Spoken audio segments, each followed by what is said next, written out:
Welcome to this, the second debate presented by the City Club of Cleveland in this very important election cycle. I'm Jan Roller, Chairman of the Board of Directors of the City Club. The City Club has a great heritage of hosting debates on issues and elections for public office. This issue of casino gambling has come before the voters several times in recent years and has been rejected each time, while casinos have expanded into every state around Ohio. This fall's election presents another opportunity for voters to decide if Ohio is ready for casino gambling. Today, the City Club of Cleveland provides an opportunity for people to hear from the leading proponents of each side of this issue and decide for themselves the best course for our state. The City Club helps our audience learn the facts, and you, the audience, the voters, will get to ask questions. Many thanks to those of you who are here and those watching and listening on ideastream and through our webcasts and podcasts. There's much to discuss, and 60 minutes will go by very quickly, so let's proceed. We are delighted to have as our moderator for today's debate, Rick Jackson. Rick is a reporter and program host for both ideastream outlets 90.3 WCPN and WVIZ PBS. He was a longtime news reporter and anchor for several commercial stations in Cleveland, but with a decade hiatus.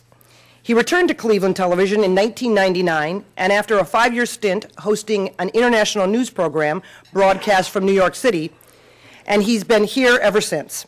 Rick, please join us. Thanks, Jan. Thank you, Jan. Good to see so many luminaries in the audience today. Welcome, Mayor Jackson. Here we are again, folks. Ready once more to learn a bit about the issue to amend the Ohio Constitution. I'm going to put that up just a little bit. To allow casino gambling in the 4 largest cities in our state. I'm pleased to be asked to moderate this debate on issue 3, and I'm sure you're pleased to have the opportunity to ask our guests some questions. Another welcome to those of you listening and watching on ideastream. As you've read, as we have reported, and of course, depending on whom you choose to believe, opening casinos could make Ohio the number 3 gambling state in America, behind, of course, Nevada and New Jersey. But the question before voters is whether issue 3 is the best way to go about increasing the industry's stake in our state. As Jan said, we've done this before. This is the 5th time now that voters have been asked to decide the issue, though each has been a little bit different.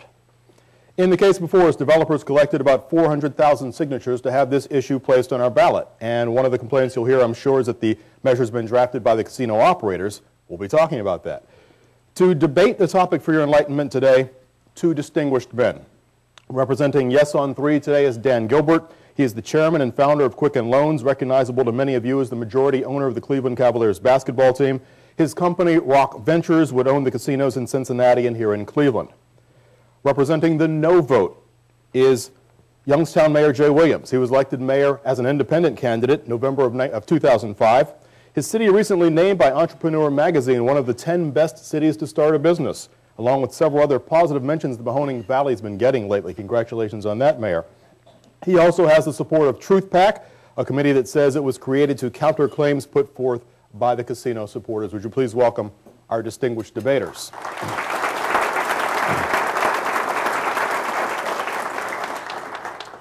Now the rules for this opening portion of the debate. They are thus. Each representative has a total of 8 minutes for both an opening statement and a rebuttal. It is their choice how they will divide the time. Again, we'll hear from each twice in this segment. Opening statements from each, then rebuttals from each, a total of 8 minutes. After opening the rebuttals, I will ask the follow-up questions, then we will have questions from you in the audience. Finally, I will pose a closing question, which will be the same question for Mr. Gilbert and Mayor Williams. We're very pleased to welcome the audience with us. I know many of you support one or the other side here. We appreciate your giving everyone today a chance to be heard. Now, the order of presentation was determined by a drawing just a few minutes ago. Mayor Williams will present first, and then I will return to the podium. Mayor Jay Williams. Thank you. Good afternoon. Thank you for the invitation and the opportunity to join you here today at the City Club of Cleveland. It's a great facility in a great city, and I certainly appreciate the opportunity to debate this issue with Dan Gilbert. Although we have different opinions on this issue, it certainly doesn't take away from the admiration that I have and many of us have for the things he's done here in Northeast Ohio. But I appreciate the opportunity to frame what this debate is really about. This debate is not about whether we are for or against casino gaming in the state of Ohio, there are a lot of compelling arguments that can be made both for and against casino gambling. What this debate is really about is whether or not we should hand the keys to the state of Ohio's Constitution over to casino operators to lock themselves into a near-permanent, constitutionally protected monopoly. The Constitution of Ohio is the founding text of this state. It's our most sacred document. It's the embodiment of our deepest held values as a people. Changes to the Constitution should not be entered into lightly, nor should we use it to enrich a few at the expense of many. Issue 3 does just that. If enacted, Issue 3 will enshrine into our Constitution a casino monopoly for a handful of people. Think about that. The same document that guarantees our fundamental rights as Ohioans will now guarantee a lucky few, and only a lucky few, the right to make millions of dollars every year from now until eternity. There are many, many troubling things about Issue 3, but let me get right to one of them, the issue of transparency. Few things pose as great of a threat to the public benefit as does the lack of transparency when dealing with issues of the public interest. The people of Ohio have a right to know who will own, build, and operate this casino monopoly which Issue 3 creates. We know about Mr. Gilbert from Michigan, and about Penn National. Now we've also come to learn that a former mayor of Detroit is a partner in the deal, and perhaps several others. So I hope that Mr. Gilbert will divulge who all of the partners, participants, investors, shareholders, leaseholders, and contract holders are, because the public has a right to know who will be meddling with and cashing in on our state constitution.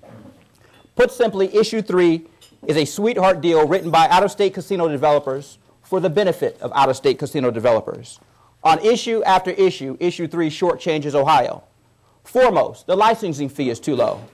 Each casino would pay a one-time $50 million license fee. Now, this may sound like a lot of money, especially in a cash-strapped state like Ohio, until you discover what a licensing fee goes for on the open market. Now, I come from the banking industry and the private sector, and I can appreciate the benefits of the open market. If we were to competitively bid these licenses, they would yield 4, 5, even 6 times more than what the casino operators have priced them at in Issue 3. Experts put the number at somewhere between $300 and $500 million for one license, as opposed to the $200 million we would receive for 4. By way of comparison, a casino in Illinois just fetched $435 million for one license. Penn National bid $250 million for a casino license in New York just for slot machines. Is a full-blown casino in Ohio worth 5 times less than a slot machine casino in New York? I'd say we're being shortchanged. Just like the licensing fee, the tax rate that Penn National and the partnerships have wrote for themselves in the law is far too low, one of the lowest in the country. Hiram College estimates that Issue 3 shortchanges Ohio out of $473 million annually. $473 million annually. Now, why should we leave that kind of money on the table when our state and city struggle with record budget shortfalls? In Maryland, Penn National just agreed to pay 67% for taxes on a casino site. In New York, casinos pay 57%. Pennsylvania, our neighbor to the east, 55%. Florida, 50%. We are being shortchanged. In addition to the deficient tax rate, which could shortchange us by hundreds of millions of dollars, the casino operators wrote into the law, or left into the law, a loophole which would potentially allow them to avoid paying taxes on cash betting. There is a better way. Again, this debate isn't about whether we are for or against casinos in Ohio. We all have heard the term, you can't be a little bit pregnant. Well, if the state of Ohio is going to be in the casino gaming business, we should be all in. The rules of access should be drafted by the state of Ohio and not the casino operators. Open market bidding should be used to determine the value of the license, not the casino operators who will benefit from them. The tax rate should be set by the state of Ohio, not the casino operators who will have to pay them. And the primary financial benefit should be directed toward the citizens of the state of Ohio and not the casino operators. While Issue 3 is fatally flawed, there is, again, a better way. Just last week, Representative Dennis Murray from Sandusky introduced into the Ohio General Assembly an initiative that shows us how we can do casino gaming right. If Ohioans want casinos, then the leaders in Columbus have an obligation to make sure it's done correctly. Anything less is a failure of leadership. Now, you will hear many promises this afternoon. You will hear promises about jobs and money, promises that are almost too good to be true because they are.